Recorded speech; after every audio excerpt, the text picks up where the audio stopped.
இன்றைக்கு அநேக ஸ்திரீகளுக்கு மன சோர்வே எங்கிருந்து வரும் தெரியுமா? ஹஸ்பண்ட் தான் வரும். ஹஸ்பண்ட் நல்லா ஜோம் பண்ணிட்டு வருவீங்க, அப்படி வரும்போதே ஒரு குண்டு வந்து மேலே விழும் தெரியுமா? ஆண்டவரே இப்போதானே ஆண்டவரே நல்லா ஜோம் பண்ணிட்டு வந்தேன், இவர் என் இருதயத்தை உடைக்கிற மாதிரி பேசுகிறாரே அப்படின்னு மனசு நினைக்க தோணும். நல்லா சமைச்சு வச்சுருப்பீங்க, என்ன சமைச்சிருக்கிற நீ சாப்பிடு அப்படின்னு எந்திரிச்சு போய் ஹோட்டலில் போய் சாப்பிடுவார். ஐயோ ஆண்டவரே, இவருக்கு இதுக்கு மேலே நான் என்ன ஆண்டவரே செய்கிறது? உங்களை இன்னொருத்தரோட கம்பேர் பண்ணுவார். அந்த பெண்ணை பார்த்தியா, அந்த ஸ்திரீயை பார்த்தியா? இதெல்லாம் கேட்க கேட்க மனசு என்ன செஞ்சிடும்?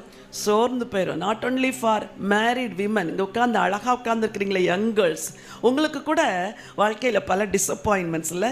உன்னை போலவே தான் உன் ஃப்ரெண்டு படித்தா, ஆனால் இப்போ அவள் யூஎஸில் இருக்கிறா, நீ இங்கே இருக்கிற.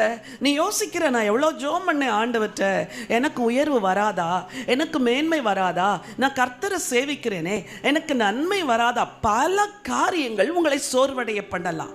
ஆனால் ஒரு ரகசியத்தை உங்களுக்கு நான் சொல்லித்தரேன். கர்த்தருக்கு காத்திருக்கிறவர்கள் ஒருபோதும் சோர்ந்து போவதில்லை, ஒருபோதும் சோர்ந்து போவதில்லை. அதுதான் உண்மையுள்ள கர்த்தர் செய்கிற கிரியை.